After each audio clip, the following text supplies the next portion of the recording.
Good morning, everyone, and happy Tuesday. Today is the last day of June, and I did want to talk about one more holiday in June just to make sure that it gets a little bit of recognition. June is Deaf and Blind Month, so this is for people and animals that are both deaf and blind, not one or the other.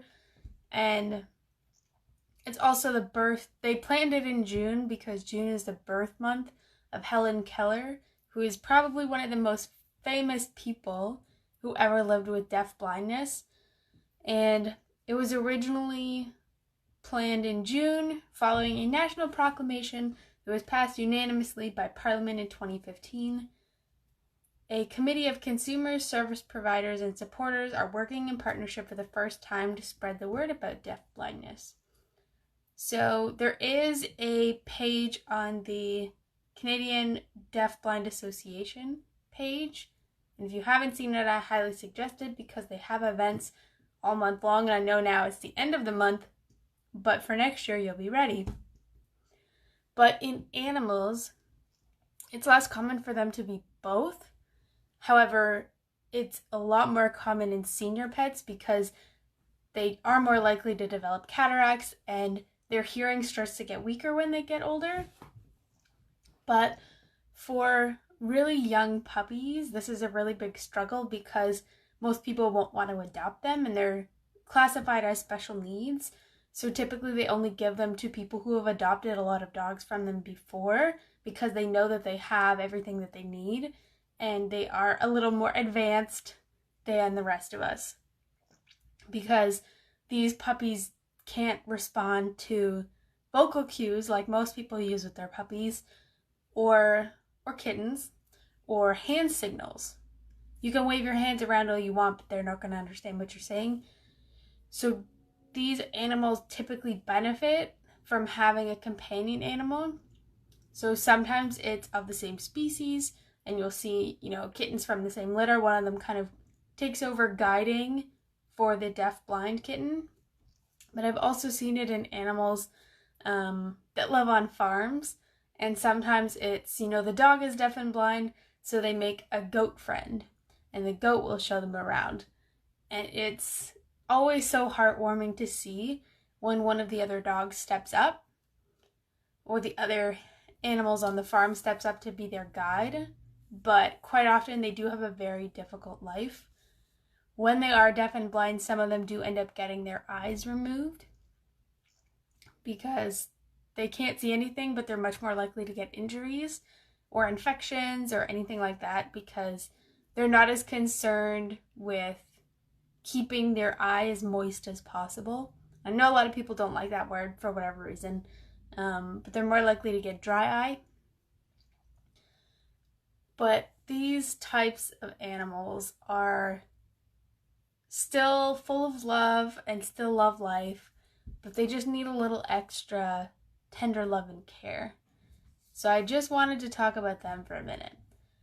But and I know some people who only adopt dogs and cats that are special needs and those that have, 3 legs or a very serious spinal condition where they can't walk normally, but you don't come across deaf-blind very often. So do be respectful if you see. I know some people have the leashes or harnesses that have a specific color on it, and each color says, I am deaf, I am blind. Usually not both together, but it gives you warning so that you can act appropriately when the dog comes.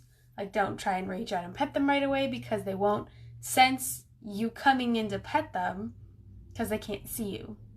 So just something to keep in mind. I know that a lot of people are out and about right now, and people are this is the one thing that I like about quarantine and being outside is that people are finally giving us the respectful distance that I've wanted for us because Kaya is leash reactive and she's been attacked 3 times by off-leash dogs, that when we're walking along, people will either, step onto the road when we're on the sidewalk, or we'll move off the sidewalk and they'll pass. And they don't press for the dogs to interact because, of course, of COVID, but Kaya doesn't feel as stressed out when we're going out for walks, and she enjoys it a lot more. So I think in and of itself, this month is a lesson for people to be more respectful of animals' boundaries and their individual needs, rather than, that dog's cute, I want to pet it. Well, maybe it doesn't want to be petted, right? Kaya took a while to figure out that people won't pet her right now, or most people, and that was really hard for her to go for walks because she's so excited when she sees people and their faces light up, but then they don't pet her, and she was very confused about that for a while. But for her, having the respectful distance from other dogs is so comforting for her that she's more excited to go for walks now. She does still prefer the forest, but for regular walks, it definitely goes over better when people give the respectful distance. So get to know the dogs. Try not to pet strange dogs if you don't know them, but make sure you talk to their owners first, because sometimes they'll say, no, my dog's not feeling well today, or he doesn't really like strangers, anything like that. But ask the owner before you pet the dog.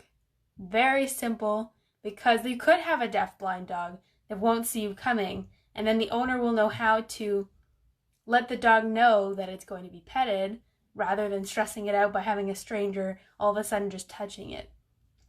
So something to keep in mind, consideration for others. But we are coming, I think we're on going into month 4.5 with July tomorrow. But I hope that those up here in Canada have a wonderful Canada Day, and those in the States have a wonderful July 4th. Please be respectful about fireworks, because yes, the town and province has canceled most of their fireworks. That doesn't stop people from buying them and setting them off at home. Be safe with the fireworks. Keep your pets inside, because I've seen a lot of dogs who've been injured by fireworks or traumatized by fireworks, and it's really, really not worth it. So please be considerate of that. I hope you enjoy the rest of your week, and I will see you the end of this week for an Instagram live video. Enjoy the rest of your week.